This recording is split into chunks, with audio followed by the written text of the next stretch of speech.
Assalamualaikum warahmatullahi wabarakatuh.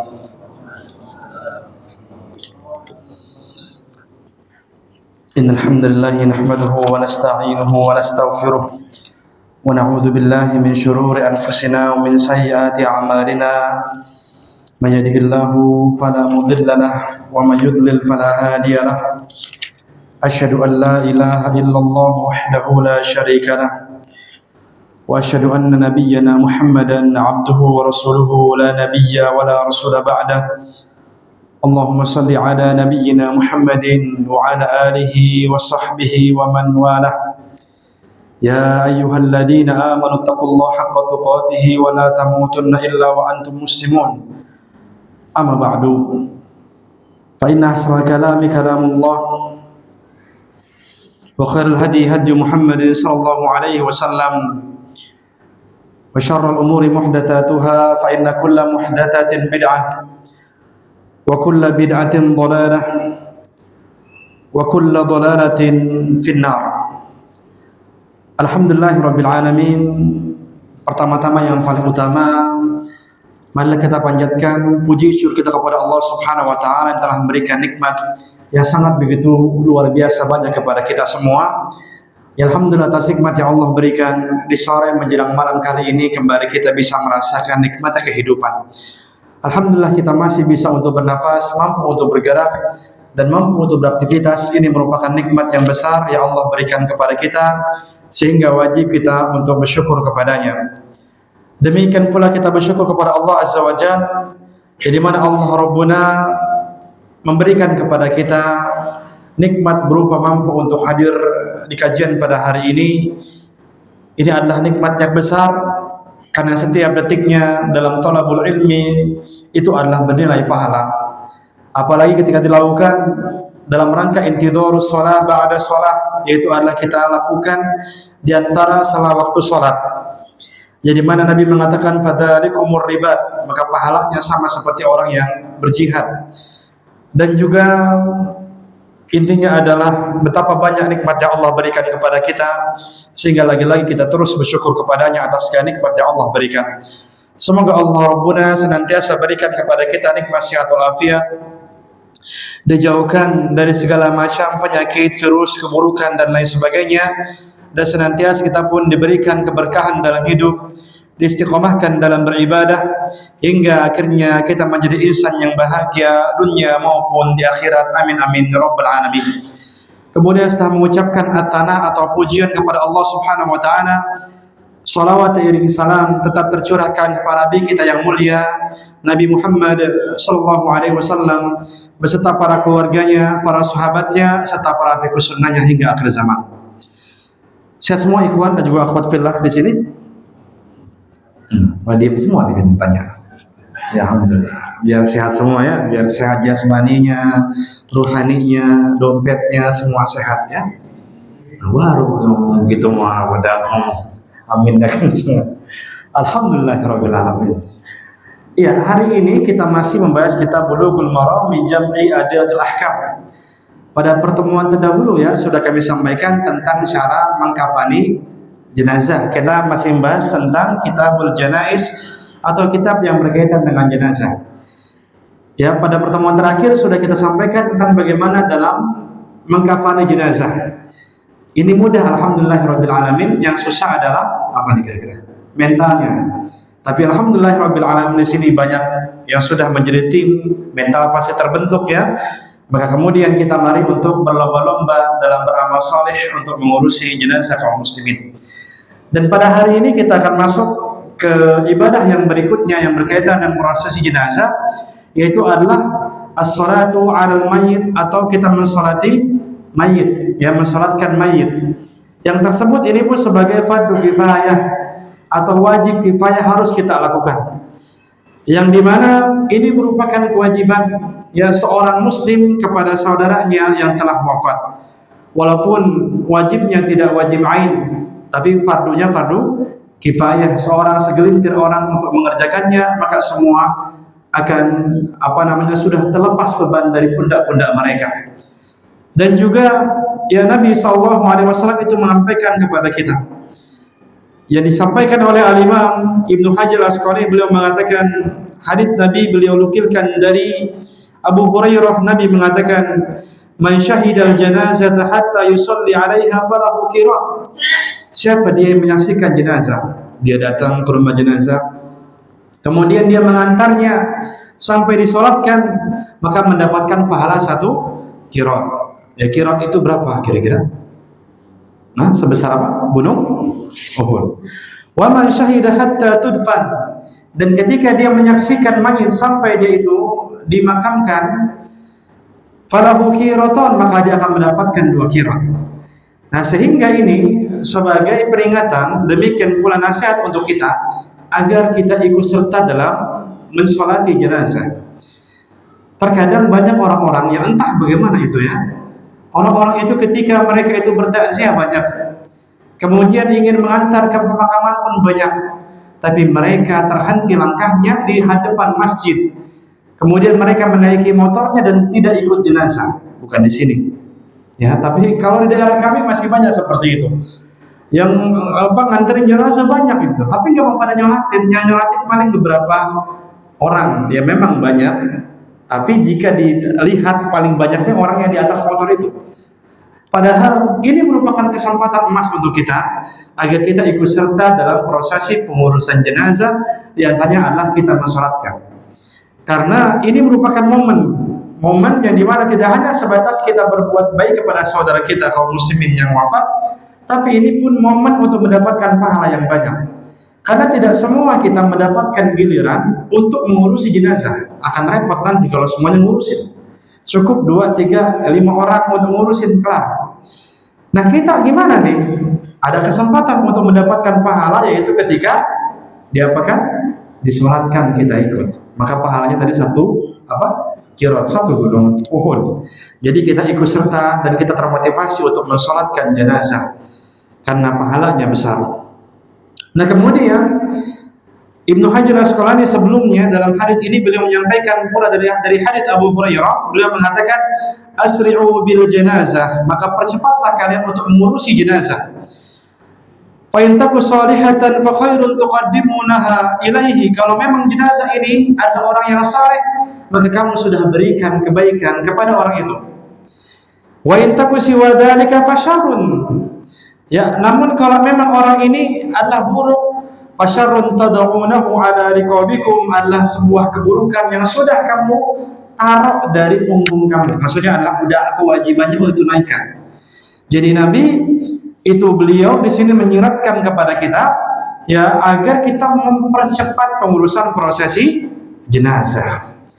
Karena seharusnya sholat yang paling lama itu sholat apa kira-kira? Yang paling dibutuhkan apa? Sholat apa?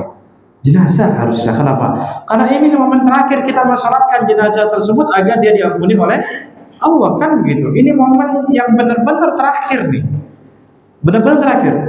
Tapi nyatanya ada satu sholat yang tidak ada rukuk sama sujudnya. Itu sholat apa? Jenazah. Ada satu sholat yang tidak ada doa istiftahnya. Itu sholat apa? Jenazah. Kenapa? Karena Nabi inginkan kita mempercepat, asri'u bil janazah, mempercepat kita untuk mengurusi jenazah. Dan kemudian memang dalam hadits Nabi SAW itu beliau, karena beliau adalah ingin mengajarkan kepada kita untuk jangan mudah berhutang, maka beliau alaihissalatu wassalam ketika ada yang meninggal dunia, maka beliau bertanya kepada para sahabat, ini mayat ini ada utangnya enggak? Kalau ada utangnya, maka beliau tidak mensolatkan, menyuruh para sahabat untuk mensolatkan orang ini. Ya. Dan kenapa Nabi ini tidak mau menyolatkan? Apakah tidak boleh? Boleh, namun sebagai apa tadi? Pelajaran bagi kita umatnya, jangan mudah dalam berhutang. Ya kan, Nabi SAW saja beliau wafat dalam kondisi masih menggadaikan baju perangnya ke orang Yahudi. Ya, jadi intinya itu ya dianjurkan sekali ketika seorang itu meninggal dunia tidak memiliki hutang sedikit pun, baik hutang yang berkaitan dengan Allah Subhanahu wa Ta'ala, seperti dia punya hutang puasa, atau ada nadar, atau kafarat yang belum dia bayarkan. Nadar, tahu nadar? Tahu nggak nadar teh? Kalau saya begitu, saya begini, nadar ya. Kafarat, tahu kafarat? Kafarat teh kita bersumpah atau bernadar nggak kita lakukan, atau kita mengilah. Jangan dah, itu terlalu jauh ya. Kita kafarat misalnya contoh adalah demi Allah, misalkan ada seorang mengatakan demi Allah saya nanti akan ngaji di Alisa hari ini, kemudian dia tidak lakukan, maka wajib bagi dia bayar kafarat. Berapa itu? Yaitu adalah memberikan makan kepada 10 orang miskin. Kalau tidak ada, maka yang paling bagus kita berikan makanannya. Kalau nggak punya, kita kasihin pakaian. Kalau nggak bisa, maka kita puasa berapa hari? 3 hari berturut-turut. Nah, usahakan tidak ada seperti itu kita. Ya, nadar nggak ada. Karena nadar itu hukumnya itu diantara mubah sama makruh, kata para ulama. Ya, karena Nabi itu mengatakan tidaklah nadar itu keluar kecuali dari orang-orang yang bakhil, orang yang koret, orang yang pelit. Dia nggak mau beribadah kecuali tersampai apa yang diinginkan. Ya, namun itu hukumnya kalau kita punya nadar harus kita lakukan. Ya, kita meninggal dunia dalam kondisi tidak ada sangkut paut dengan orang lain, tidak ada kezaliman yang kita lakukan. Demikian pula tidak ada harta orang yang kita ambil dan lain sebagainya. Dan Nabi mengatakan, atau Nabi itu melakukan demikian sebelum sholat ini sebagai dalam sebagai dalam pelajaran buat kita untuk tidak bermudah-mudahan dalam berhutang. Dan ini wallahu ta'ala orang tidak menunjukkan kepada kita bahwasanya seorang yang ingin disolatkan jangan disolatin dulu, kecuali harus diapain dulu? Dibayar hutangnya. Ini wallahu a'lam adalah pendapat jumhur para ulama kita. Jumhur para ulama kita mengatakan hutang mayit bisa dibayar nanti. Dan bahkan mereka mengatakan bahwasanya ad-dafnu aula min sadadid duyun.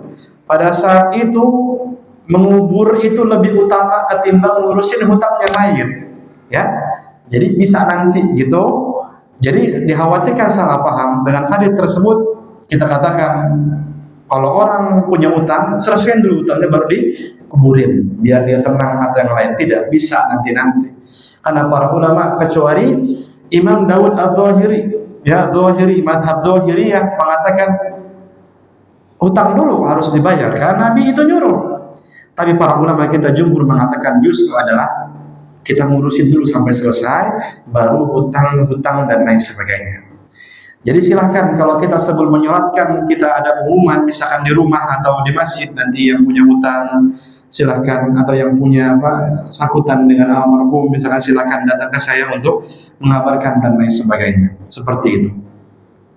Dan kemudian lantas bagaimana dengan hutang-hutang yang berkaitan dengan Allah Subhanahu wa taala? Ya semacam hutang berpuasa. Maka ingatnya bahwasanya hutang orang yang orang meninggal dunia dan dia tidak mengerjakan puasa di bulan Ramadan, harus diapain dia itu? Orang ini harus bayar qada ya, kalau masih hidup qada, kalau udah meninggal ngapain? Bayar fidyah. Ya, memang ada bayar fidyah, tapi tidak semua orang ini harus mayit itu sebelum dikuburkan harus bayar fidyah, enggak ada. Dilihat dulu orangnya. Jadi serta merta tidak semua orang yang meninggal dunia itu harus difidyahkan. Nah sehingga Allah Ta'ala alam tidak perlu kita untuk ketika sebelum meninggal dunia sebelum disolatkan kemudian kita harus menunaikan semua fidyahnya udah bayarin belum? Yang harus bayarin dulu, harus serah terimakan dulu atau yang lain. Ini mah bisa antar. Ya ini bisa antar. Dan tidak semua itu ada fidyahnya. Kenapa? Al-Imam An-Nawawi sendiri menyampaikan kepada kita semua tentang fidyah. Kita ngomongnya sekarang adalah fidyah tentang puasa ya, fidyah puasa. Karena kalau di kami ya, dan Bapak itunya juga ngajinya sama kami setiap pekan ya, juga kami berikan nasihat terus ya, cuma karena kesulitan ya pelan-pelan lah gitu. Ya beliau pun tahu ini kurang bagus, tapi gimana? Karena memang tuntutan masyarakat seperti itu ya. Yang dimana kami sampaikan kepada beliau, demikian pula kita semua. Al-Imam An-Nawawi rahimahullah ta'ala, beliau adalah ulama syekhnya dalam madhab Syafi'i mengatakan, man mata wa alaihi qada Ramadan aw ba'dihi falahu halan. Maka orang-orang yang meninggal dunia punya hutang puasa Ramadan, maka ada dua keadaan. Apa kata beliau? Keadaan yang pertama adalah an yakuna ma'dzuran fi tafwitil ada wa dama udruhu ila al-maut. Beliau mengatakan, ya, dikatakan adalah beliau sampaikan adapun orang yang pertama adalah an yakuna ma'dzuran fi tafwitil ada wa dama udruhu ila al-maut. Yaitu orang yang dia di bulan Ramadan itu dia sakit misalnya ada anak muda atau orang tua yang bisa puasa biasanya, qadarullah sakit di penghujung bulan Ramadan, sakit tuh akhirnya dia nggak puasa 5 hari. Kemudian kata beliau, dan dia nggak puasa karena ada udzur, kemudian udzurnya ini terus ada, sakit terus sampai bulan Syawal, Dzulqa'dah, Dzulhijjah itu masih sakit, nggak bisa buat mengqadha. Kemudian sampai di bulan Ramadan, qadarullah dia meninggal dunia tanpa diberikan waktu untuk mengqadha puasanya karena tadi apa? Karena sakit. Nah, ini gimana kata beliau?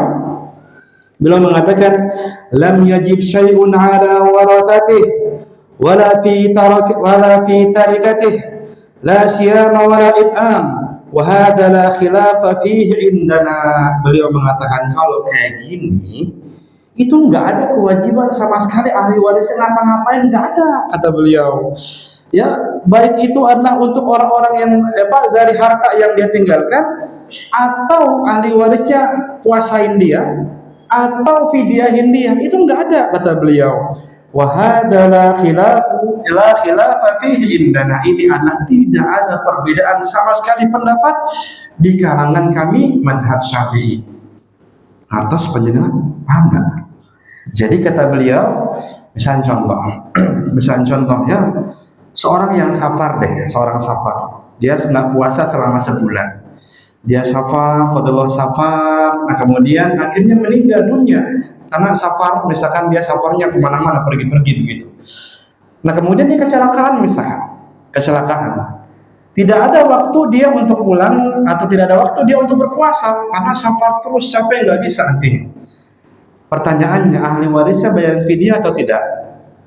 Ya, nggak ada kewajiban kata beliau rahimahullah ta'ala. Paham nggak nih? Diam-diam aja nih kita nih. Nggak paham kan? Nah kemudian keadaan kedua kata beliau, an yatamakkana min qada'ihi ya sawa'an fatahu bi'udrin aw bighairihi wa la yaqdihi hatta yamut fa fihi qawlani masyhuran. Beliau mengatakan, keadaan yang kedua adalah ini orang nggak puasa di bulan Ramadan karena udzur nih nggak puasa. Nah terus udzurnya hilang, misalkan dia sakit nggak puasa di bulan Ramadan, terus di bulan Syawal sehat, alhamdulillah, ya Dzulqa'dah sehat, pengen qadha, ntar aja masih banyak ini kan, Dzulhijjah sehat, Muharram sehat, qadarullah dia meninggal dunia ketabrak misalkan. Nah kata beliau, ini orang yang seperti ini yang diberikan waktu untuk mengqadha, beliau mengatakan maka di sini ada dua pendapat di kalangan para ulama kita. Apa itu? Asahhu ma 'indal musannif wal jumhur wa huwa al mansur fil jadid annahu yajibu fi tarikatihi li kulli yawmin mud min at-ta'am. Yang beliau mengatakan ini adalah harus dibayarkan fidyah 1 hari ngasih makan kepada orang miskin. Paham Pak? Paham orang? Paham. Nah begitu. Jadi misalkan kalau kita nih pingin untuk fidyah itu ada, maka seharusnya di cross check dulu, tanya dulu ke ahli waris, ini almarhum teh punya utang puasa enggak? Kira-kira dia utangnya gimana? Pas itu dia sempat enggak dikasihkan gitu? Harusnya seperti itu. Yang terjadi masalah kita bagaimana?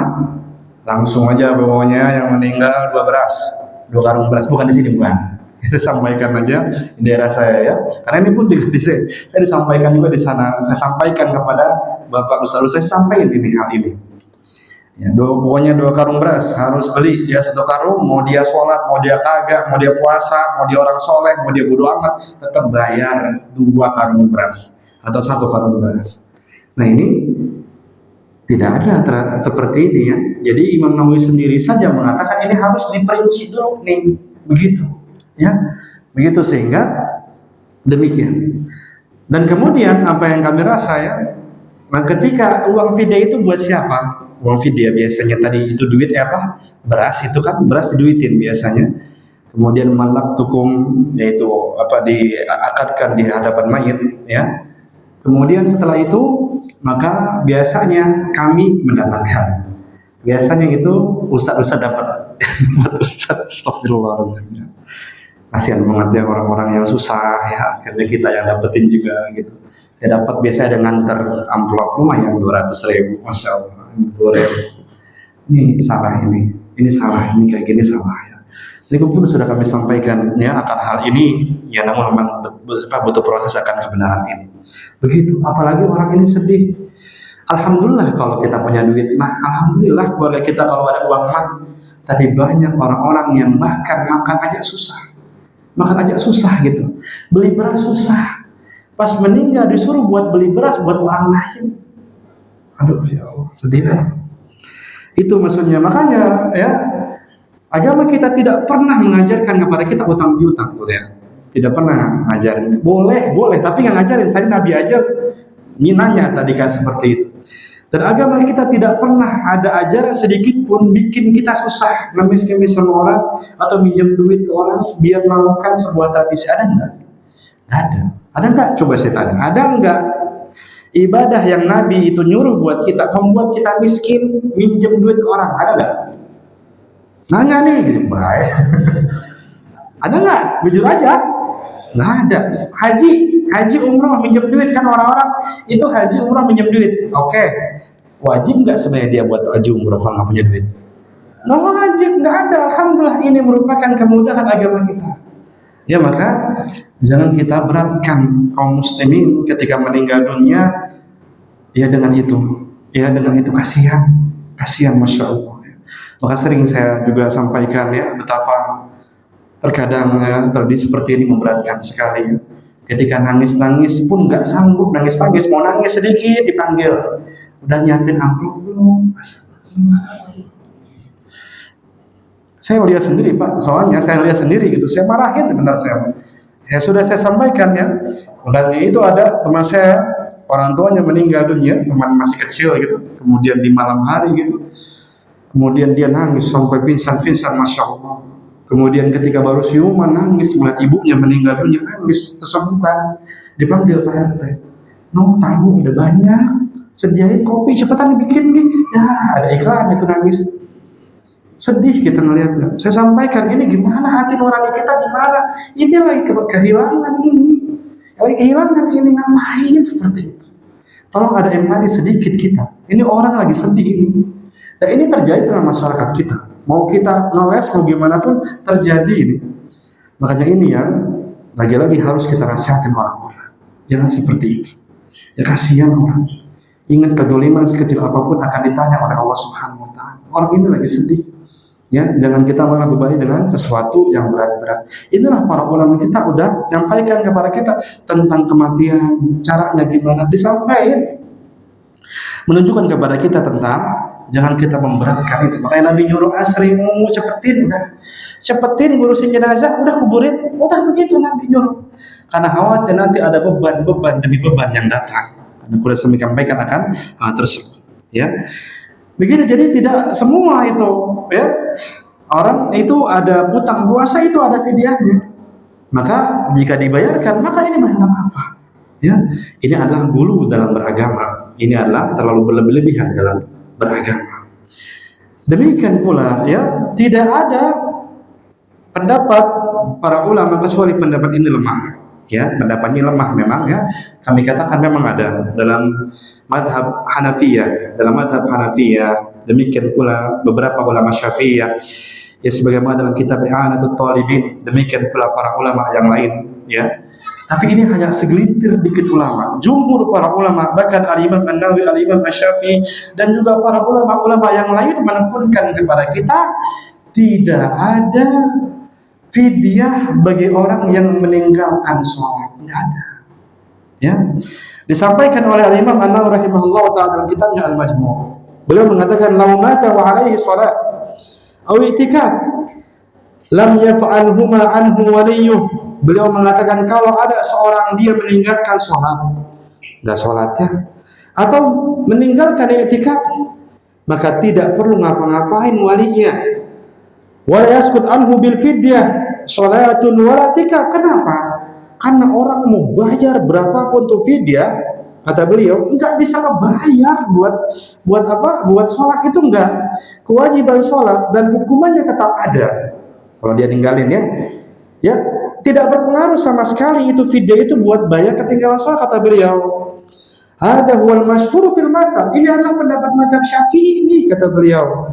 Wal ma'ruf min nusus Syafi'i fil wa ghairihi. Ini adalah pendapat yang dikenal dalam madhab Syafi'i, bahkan Imam Syafi'i sendiri ngomong seperti dalam kitabnya Al-Um. Madhab kita madhab apa kira-kira? Imam Asy'ari tinggal kita ya. Ini sehingga mohon maaf ya, kadang bingung gue, kadang kita begini diomelin sama orang, dianggapnya ini mah orang memang begitu orangnya, orang radikal, orang padahal kita nyampaikan tentang hal ini secara hukum syar'i, demikian pula secara hukum positif. Kita ngelihat orang sedih begitu, ini orang sedih nih, butuh bantuan, butuh itu udah banget kita lihat di hati kita, itu kerasa orang ini butuh bantuan, bukan malah ngebantu kita. Tidak. Tapi kan Ustaz, kita kan ini bersedekah atas nama mayit. Ya silahkan, tapi emang sedekah waktunya itu doang? Kan enggak, bisa antar. Para ulama kita semuanya sepakat sedekah atas nama itu pasti akan diterima. Ya nanti aja, nanti bisa begitu. Bahkan kalau dianggap sholat itu bisa difidyahin, orang-orang nanti gampang nanti jadi alasannya. Enggak apa-apa, saya emang enggak sholat. Yang penting nanti kan keluarga saya fidyahin saya, tah. Makanya lah disampaikan bahkan dalam fatwa fatwa di Mesir ya, fatwa negeri Mesir tentang itu fidyah orang ninggalin sholat itu, mereka sampaikan ini tidak ada. Dan bahkan kalau seperti ini nanti orang-orang nggak mau sholat karena menganggapnya biar nggak bisa dibayar ini, seperti itu. Nah ini bahaya sekali ya. Jadi tidak ada fidyah itu untuk orang meninggalkan sholat. Ini adalah perkataan para ulama kita. Nah sehingga dengan apa yang disampaikan oleh Al-Imam An-Nawawi Asy-Syafi'i, yang mendasarkan dari madhab Syafi'i dan juga madhab yang lainnya, gampang berarti ya. Jadi kalau udah meninggal dibawa disolatin udah langsung, ya disolatin udah langsung kelar. Kenapa? Ya kan Nabi kayak begitu gitu. Nah Nabi ngapain sih pas lagi orang meninggal? Kan begitu, dikaparin, habis kaparin diapain? Disolatin, udah kelar. Begitu, maksudnya kan Nabi itu udah ngejelasin dari awal sampai akhir. Nabi juga ada perintah, udah cepetin, ngurusin cepetin, udah Nabi udah perintah. Tinggal kita laksanakan aja, kelar, alhamdulillah, begitu. Ya jadi setelah itu kita nyolatin jenazah langsung begitu. Kemudian setelah itu kita langsung bawa ke kuburan. Ini nggak ada doanya Pak, doa mah gampang. Doa mah di situ boleh kita ya pas lagi ada mayat mau disolat. Makanya pendapat para ulama adalah kenapa? Itu berbeda dengan sholat yang lain. Sholat jenazah berbeda dengan sholat yang lain. Kalau sholat yang lain mah habis baca Al-Fatihah ngapain? Baca surat. Ini beda tapi. Yaitu apa? Habis baca Al-Fatihah baca surat apa? Baca apa? Sholawatan. Ngapain sholawatan? Tawasulan tuh, tawasul dengan sholawat tuh. Habis sholawatan ngapain? Doa. Allahumma firlahu apa tuh? Warhamhu wa'afihi wa'fuanhu dan selanjutnya. Kenapa itu? Ini menunjukkan bahwasanya kita sedang doa yang benar-benar untuk mayit itu. Jangankan lagi doa apa? Posisinya benar aja, posisi lagi sholat jenazah itu. Ingat ada posisinya ya. Itu bayangkan. Nabi itu nggak ketinggalan ngejelasin kepada kita. Itu masalah posisi aja dijelasin. Saat ketika nyolatin jenazah berapa sab? 1 apa 2? 3. Ya 3 atau lebih banyak. Alhamdulillah. Ini Nabi ngejelasin. Buat sholatnya dibikin sab aja itu sudah dikalakan wajibat jannah. Masuk ke surga tuh. Ya apalagi ketika sholatnya baca doa buat Allahumma firlahu warhamhu. Jadi jangan ngomong doanya itu orang nggak doain, akan tadi udah doa di sholat, ya udah doa di sholat. Nah masalah pendek banget, ya kan Nabi begitu, sholat apa doa mah setelah itu, ya doa itu bisa setelah itu. Kenapa ya? Karena memang doa untuk mayit itu bisa sekali nggak bisa, Tapi sekali cukup nggak? Enggak. Yang kita doa sekali nggak cukup, makanya terus-terusan. Makanya Nabi SAW sampaikan kepada kita tentang amalan yang putus kalau ada mati, kalau meninggal ya, ada 3 yang nggak putus. Apa itu? Ilmu manfaat, sedekah, jariah, doa anak soleh yang mendoakannya, kan gitu ya. Emang orang Kelapa Nunggal ngedoain orang Gunung Putri, emang nggak nyampe doanya? Sampai, ya. Orang Jerman meninggal, orang Muslim, kita ngedoain dia kata teman kita, nyampe nggak doanya? Sampai, tapi kok terputus kata Nabi? Maksudnya terputus ini kenapa? Karena doa-doa orang itu terputus buat kita. Kita meninggal dunia, tetangga kita ngedoain nggak? Doa di grup WhatsApp, innalillahi ya inna ilaihi rajiun. Doa enggak? Doa. Besoknya, udah ya, putus. Bos kita, teman-teman kerja, kita meninggal dunia ngedoain nggak? Doain, datang bahkan. Sehari abis itu ngapain? Ganti orang lagi, nyari orang buat gantiin kita, tuh terputus. Istri, ya istri kalau kita meninggal dunia doain nggak? Doain alhamdulillah. Kalau udah nikah lagi, coba. Tahu deh. Udah lupa yang lama, ada yang baru, ya kan? Lagi-lagi itu bisa terputus. Orang tua, oke, orang tua ngedoain anaknya, tapi namanya orang tua lebih tua dari anak, nggak akan lama terputus. Tapi kalau anak inilah yang diinginkan buat doain terus karena nggak ada keputusannya, nggak ada putus-putusnya. Ini menunjukkan kepada kita doa kapanpun untuk mayit itu akan sampai, ya. Bahkan Nabi mengatakan itu nggak terputus, artinya terus-terusan itu doanya. Nah gitu, jadi bisa kita ngedoain kapanpun, ya. Bahkan itu lebih banyak adalah lebih baik insyaallah ta'ala. Nah ini ya yang berkaitan dengan awal ya sholat jenazah.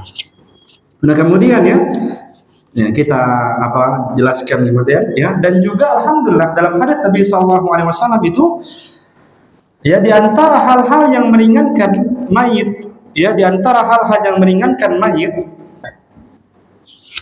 yang dimana meringankan mayit sehingga akhirnya mereka mudah untuk masuk ke dalam surga Allah Subhanahu wa taala, diampunkan dosa-dosanya, adalah ya ketika ada yang menyaksikan empat orang ya menyaksikan bahwasanya jenazah ini mati dalam kondisi baik, orang ini baik, begitu.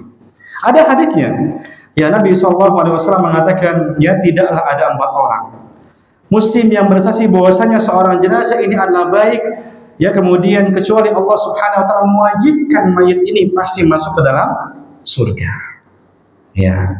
Nah, terus sistemnya gimana ini 4 orang? Sistemnya 4 orang ini terjadi adalah dengan cara natural. Ya, yaitu ketika dimandiin atau meninggal dunia, Masya Allah itu meninggal, itu mah baik banget orang tuh, satu tuh. Ya, ada lagi ketika dimandikan, Masya Allah itu ketika mandiin mudah banget, baik banget orangnya, 2 tuh udah. Ya, atau pembicaraan ini almarhumah, Masya Allah sedekahnya banyak, 3 tuh udah.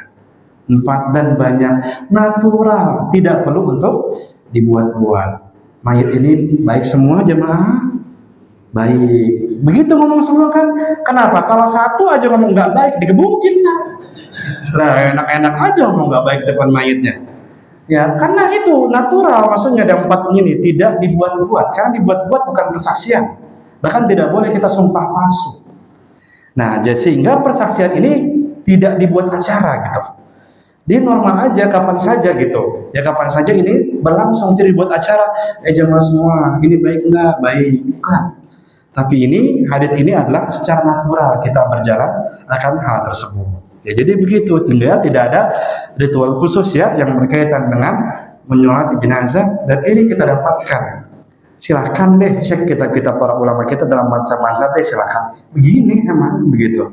Ya mudahnya udah seperti itu. Nah kemudian nyolatinnya pun gampang ya, nyolatin pun gampang. Yang pertama adalah sebelum melakukan sholat jenazah adalah ya, yang pertama adalah imam ini dia harus punya pengetahuannya, yaitu adalah menjadikan saf walaupun orangnya sedikit untuk menjadi 3 saf. Misalkan orangnya cuma ada 10, 3 berapa? 1 gitu ya, 3 saf begitu ya. Terus kalau 3 orang gimana yang nyolatin? Tambahin lagi deh, jangan sampai 1-1 gitu. Tapi intinya 3 saf, kita buat 3 saf. Kemudian pula posisi imam pun ya dia sholat jenazah tersebut ya, yaitu adalah adapun kalau mayatnya laki, udah ada belum? Ya, mayatnya laki-laki, maka imam itu berdiri menghadap jenazahnya, yaitu di arah kepala dari jenazah. Paham? Kemudian kalau jenazahnya perempuan, maka dia berada di arah ya apa? Tengahnya, perutnya ya, untuk menutupi aurat perempuan tersebut dari jamaah orang belakang. Karena memang para ulama kita dijelaskan ya tentang apa, di pertemuan berikutnya tentang membawa ke kuburan, itu lebih utama adalah tidak perlu ditutup, jadi ditutup kain kafan aja tertutup begitu ya. Ini sebagai pelajaran buat kita ya, nanti kita seperti itu ya, kita tahu tuh bagaimana kondisi jenazahnya seperti itu, sehingga kita ketika menyolatkan dikhawatirkan nanti ada aurat yang terbentuk dari jenazah tersebut walaupun saya tutup kain ya, maka dianjurkan imam itu dia menghadap, kalau perempuan ya, menghadap ke perutnya, ke tengahnya, agar menutupi dari jamaah yang belakang. Dan berikutnya adalah berniat ya, kita niat untuk sholat dalam hati, insya Allah sudah cukup. Kemudian kita bertakbiratul ihram ya, Allahu Akbar. Kemudian setelah itu baca apa? Al-Fatihah, tidak perlu baca istiftah ya, karena begitu. Kenapa sih ya, mendingan dilamain ya, Nabi begitu ya, Nabi nyuruh kita cepat-cepat ngurusin ya, akhirnya Nabi itu tidak menganjurkan untuk membaca istiftah ketika sholat jenazah. Kemudian setelah baca Al-Fatihah ngapain? Takbir lagi, Allahu Akbar, membaca apa? Shalawat Ibrahimiyah, Allahumma sholli ala Muhammad wa ala ali Muhammad. Nah ini sebagai ya tadi tawassul ya, kita minta terbaik buat kepada Allah untuk mayit ini. Kemudian ketiga adalah Allahu Akbar. Nah ini adalah momen kita untuk berdoa ya. Allahumma firlahu warhamhu wa'afi wa'fu wa akhim nuzulahu. Dan selanjutnya Allahumma gfir li hayyina wa mayyitina wa syahidina wa ghaibina. Dan selanjutnya boleh kita baca banyak tuh ya, baca banyak doa-doa tersebut. Kalau kita nggak bisa Allahumma firlahu warhamhu wa'afihi wa'fu anhu. Kalau perempuan apa? Allahumma firlaha warhamha wa'afiha wa'fu anha. Nah kemudian takbir yang keempat ya, Allahu Akbar. Nah disinilah takbir yang keempat, para ulama kita itu berbeda pendapat ya, berbeda pendapat. Ya berbeda pendapat. Dulu ya kita jelaskan yang takbir ketiga tadi. Tadi kan Allahumma firlahu. Nah kalau anak kecil yang belum balik, itu doa buat kebaikan ya, untuk keluarganya agar diberikan kesabaran atau yang lainnya. Ya sebagaimana disampaikan oleh Ibnu Qudamah, Allahumma ja'alhu ya furatan ya wa dukhran wa liwaidihi wa syafi'an mujaban. Dan juga kita boleh menggunakan redaksi yang lain dengan bahasa Arab. Artinya adalah kita berdoa untuk anak kecil itu tidak perlu doa minta ampunan karena dia sudah diampuni kan, dia belum balik ya, belum ditulis catatan amalannya. Nah kemudian adapun takbir yang keempat, kita mengucapkan Allahu Akbar. Nah di sini para ulama kita berbeda pendapat, sebenarnya ada doa atau tidak di sini ya. Sebagian mengatakan tidak ada doa, sebagian mengatakan tidak ada doa. Makanya kalau kita umroh ya sama haji ya, semoga memudahkan kita buat umroh ya Pak. Haji ya, ibu-ibu semua, kaum muslimin wal muslimat, dimudahkan. Nah ketika kita itu umroh, coba aja ketika setelah jenazah takbir yang keempat, terus habis takbir keempat ngapain? Langsung salam itu, kita nggak bisa doa apa-apa, langsung assalamualaikum warahmatullahi wabarakatuh. Kenapa? Karena para ulama kita berbeda pendapat. Namun wallahu ta'ala alam, yang kami dapati adalah kebanyakan para ulama kita yaitu mengatakan ya bahwasanya di takbir yang keempat itu silakan kita untuk berdoa. Di antaranya adalah Allahumma la tahrimna ajrahu wa la taftinna ba'dahu waghfir lana wa lahu. Atau mungkin kita ulangi lagi doa tadi, nggak apa-apa ya, karena tadi poin pertama yang baca Al-Fatihah sudah, sholawatannya udah, habis itu baru kita banyak doa untuk mayit itu ya, semacam itu. Nah kemudian setelah takbir yang keempat tadi, lantas kita pun mengucapkan salam. Dan sempurnanya salam dalam disampaikan oleh para ulama kita, bahkan dalam mazhab Syafi'i sekalipun, itu ucapan salam yang paling utama. Ya bahkan Al-Imam An-Nawawi rahimahullahu ta'ala ya, Al-Imam An-Nawawi rahimahullahu ta'ala, beliau mengatakan di antara kebid'ahan, beliau sampaikan bid'ah ini ya, bid'ah ini Ada banyak yang beliau sampaikan tentang kebidahan, sholat ini, sholat itu bidah. Beliau sampaikan di antara kebidahan adalah ketika sholat, ini beliau sampaikan ya, madhab Syafi'i adalah sholat jenazah menutupnya dengan ucapan tambahan apa? Wa barakatuh. Karena haditsnya itu syadz, haditsnya itu lemah, mengisi hadits yang banyak yang lain. Sehingga para ulama kita mengatakan yang paling utama salam ketika sholat, sholat nih, kalau di luar sholat tambah wabarakatuhnya. Dalam sholat yang paling utama adalah bukan assalamualaikum warahmatullahi wabarakatuh, bukan. Tapi adalah assalamualaikum warahmatullahi. Sampai situ ini paling utama, pahalanya lebih banyak ketimbang menambah wabarakatuh. Kita dapatkan di sini dalam kitab I'anatut Talibin dalam madhab Syafi'i. Demikian pula Hasya Al-Baijuri. Ya, demikian pula di kitab-kitab yang lainnya dikatakan sempurnanya salam adalah mengucapkan assalamualaikum warahmatullahi, tidak disunnahkan. Penambahan wabarakatuh menurut pendapat yang paling terkuat. Begitu pula tatkala mengerjakan sholat jenazah, ini sendiri disampaikan oleh para ulama Syafi'i. Nah gitu, jadi tidak ada penambahan wabarakatuh. Emang batal? Nggak batal sih. Cuma yang namanya SOP ya, SOP dari Nabi kan, SOP dari ulama kan ibaratnya kita cuma ikutin doang begitu ya. Kita nggak buat SOP yang baru. Dan ya. Nah ya, barakallahu fikum. Ini mungkin yang kami sampaikan ya. Dan silakan nanti ada yang bertanya baik berkaitan dengan materi atau dalam materi, falyatafadhalu masykurin untuk ditanyakan. Ya, lewat sari kertas atau lewat WhatsApp. Tidak langsung ya, karena waktunya sedikit.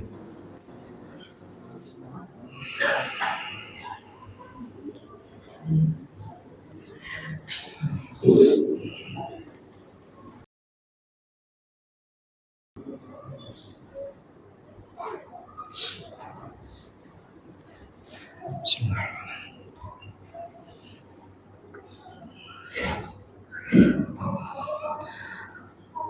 Alhamdulillah wassalatu wassalamu ala Rasulillah wa ala alihi wa sahbihi wa man walah. Amma ba'd. Baik, kita akan langsung jawab. Silakan yang ingin ditanyakan, langsung tanyakan ya lewat WhatsApp atau cari kertas karena waktunya dikit banget. Baik, pertanyaan pertama. Assalamualaikum warahmatullahi wabarakatuh. Waalaikumsalam warahmatullahi wabarakatuh. Ustaz, apakah ada contohnya ketika selesai menyolatkan jenazah lalu imamnya mengajak jamaah bilang khair? Nah tadi ini udah tadi khair mah udah ya, tidak ada ya. Jadi khair ada tapi tidak dibuat-buat, natural gitu. Ada yang menyaksikan ini baik, alhamdulillah. Tidak ada khair yang khusus ya, yang khusus seperti itu.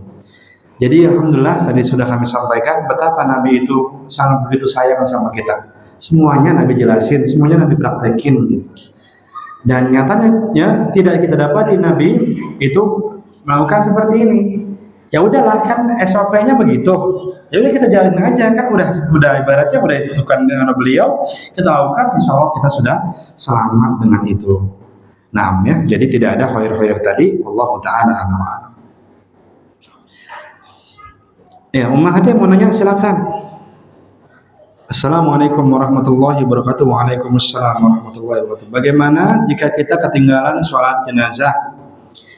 Ya dimana imamnya sudah takbir yang pertama, kita baru masuk dan akhirnya ikut takbir yang kedua. Barakallahu fiik. Iya, jadi kita mengqadha ma fatahu sama seperti sholat. Jadi kalau kita ketinggalan satu takbir, imamnya salam, kita takbir lagi sekali, kemudian kita salam. Sama seperti sholat ya. Ini adalah pendapat jumhur para ulama kita yang mengatakan kebolehan dalam mengqadha takbir yang berkaitan dengan masalah sholat jenazah. Ya. Assalamualaikum warahmatullahi wabarakatuh. Waalaikumsalam warahmatullahi wabarakatuh. Ya, Ustaz, apakah benar ya kalau kita meninggal itu sholatkan 40 orang ahli tauhid insya Allah masuk ke dalam surga? Betul sekali. Ya, ada haditsnya tentang hal ini. Nah, sehingga sangat begitu dianjurkan kita untuk berteman dengan teman-teman yang baik ya, yang mereka tahu ya dengan tauhid, yang mengajak kita untuk sholat, ngajak kita untuk ngaji, ngajak kita untuk mengerjakan kebaikan. Nah, jangan tinggalin teman-teman itu. Biar nanti kalau kita nggak ada, dia datang, ya, ngedoain kita, ikutin sholat, ya.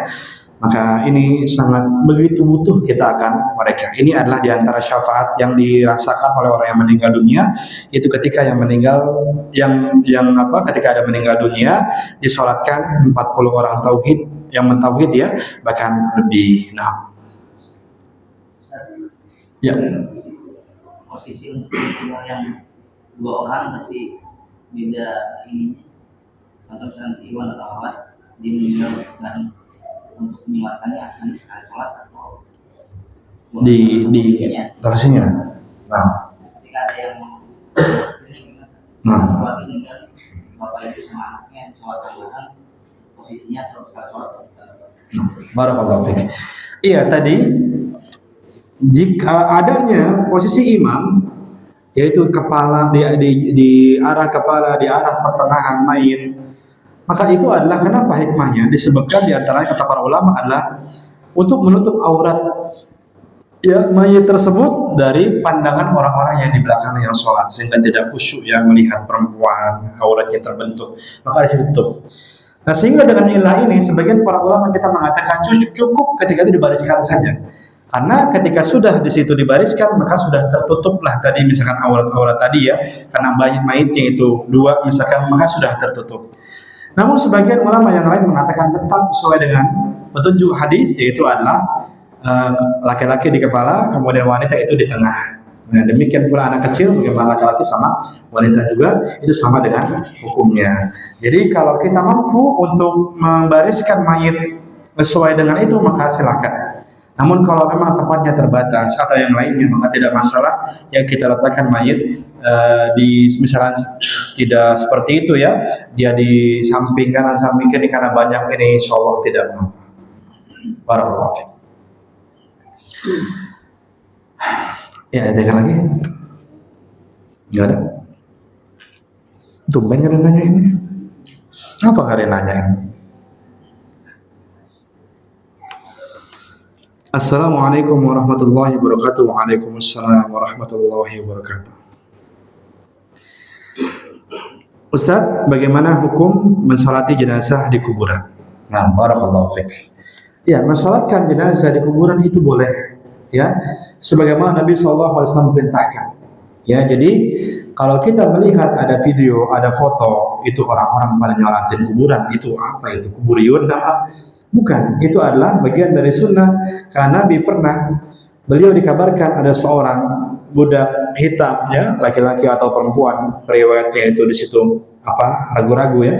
Kemudian meninggal dunia, Nabi baru tahu. Akhirnya beliau menyolati jenazahnya ya ketika sudah di depan kuburannya itu. Jadi boleh insyaallah taala, misalnya kita nih ingin takziah kepada Allah baru dikuburin, kita nggak sempat nyolatin, kita sholat di sana. Kalaupun tidak maka tidak apa-apa, karena hukumnya sholat jenazah itu hukumnya apa? Fardu kifayah, kan udah tadi sholatin, ya udah nggak usah sholat gitu. Cuma kalau kita mau ya silahkan, karena ada petunjuknya dari Nabi SAW, beliau lakukan itu. Dan kata Ibnu Qudamah Al-Maqdisi, maksimal seorang boleh menyolatkan mayit yang ada di kuburan ya, karena dia misalkan tidak sempat nyolatin, dia baru datang sepekan selanjutnya, kata beliau adalah syahrun atau 1 bulan.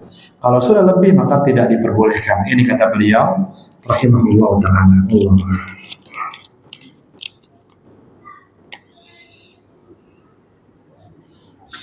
Bagaimana jika orang tua meninggal di malam hari, paginya sudah dimandikan dan dikafani, namun dikuburnya menunggu anak yang ya, sehingga diperlukan yang tak ada begini, semakin itu lagi nih ya, menunggu anak yang sudah di perantauan mungkin ya, dan anaknya juga berharap bisa mensolati serta menguburkan ke pemakaman dan ikut menguburkannya, maka ini menyelisih hadits Nabi SAW untuk dipercepat. Iya, jadi kita ini kalau mau bakti sama orang tua, ya itu pas dia masih hidup begitu. Orang-orang tahu bakti sama orang tua itu ketika udah meninggal, ya jangan dikuburin sampai ngelihat mukanya terakhir. Lagi sakit kemana aja bro? Lagi dia hidup tuh nangis-nangis biar didatengin, itu kemana ente? Sekarang dia udah meninggal, nangis-nangis pengen ngelihat mukanya. Tandanya kita sudah menyiksa orang tua kita dengan kerinduan dan menyiksa mereka pula dengan kezaliman. Orang tua kita sampai membiru, itu jenazahnya nungguin kita.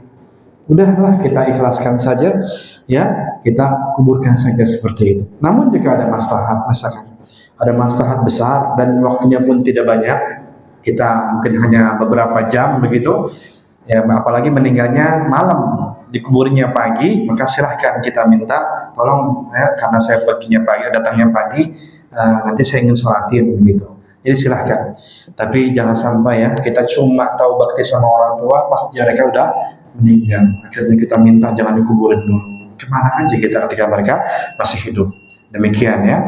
Jadi Nabi SAW pun demikian, beliau itu tidak dikuburkan beberapa hari ya, karena memang ada hajat, yaitu adalah memilih pengganti beliau. Jadi selama ada hajat diperbolehkan insyaallah taala. Cuma masalahnya kita minta atau orang tua kita nggak dikuburin, itu mah hajatnya apa kira-kira? Kalau hajatnya memang syar'i, alhamdulillah kita sudah berbakti juga, dan kita ingin ngurusin ngapain kita ini ada hajat, berarti silahkan begitu ya. Yang penting adalah ada hajatnya. Kalau tidak, hanya sebatas cuma melihat, sedangkan kita ketika hidup itu tidak pernah mau melihat, ini nggak ada hajat sama sekali. Allah Ta'ala a'la wa a'lam. Nah, udah ya? Udah masuk? Ayo, barakallahu fikum. Mohon maaf bila ada pertanyaan yang baru masuk, bukan dari tadi nanyanya.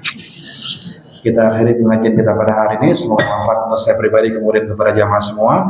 Kita akhiri subhanallahi wa bihamdihi, asyhadu an la ilaha illa anta, astaghfiruka wa atubu ilaik. Assalamualaikum warahmatullahi wabarakatuh.